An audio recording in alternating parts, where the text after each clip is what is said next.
Afternoon series na nag-aapoy na damdamin, muling i-ere ng TV5 sa primetime ngayong Enero.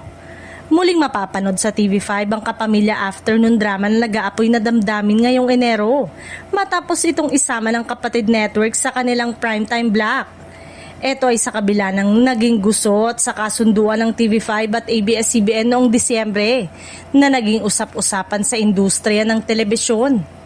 Ang serye ay isang co-production project ng JRB Creative Production at unang ipinalabas sa TV5 noong 2023. Tampok dito sina Jaynoy Nesa, Tony Labrusca, Ria Ataide at JC De Vera na naghatid ng matitinding eksena at emosyonal na banggaan na tinututukan ng manonood.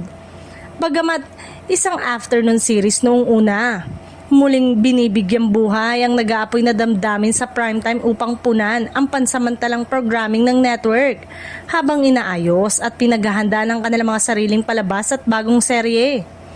Ayon sa ilang ulat, bahagi rin ito ng estratehiya ng TV5 upang mapanatili ang audience sa gabi at magbigay ng pamilyar na content sa mga kapatid viewers na naging taga-subaybay ng serye noong una itong ipalabas.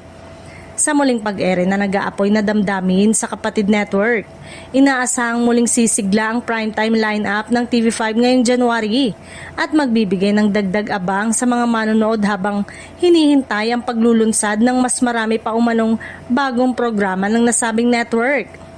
Say ng netizen, hindi umano kayang bitawan ng TV5 ang kapamilya serye dahil tuluyang babagsak ang ratings ng kanilang audience. May mga tagapanood kasi na sinunda ng ABS-CBN na umi-ere ngayon sa All TV.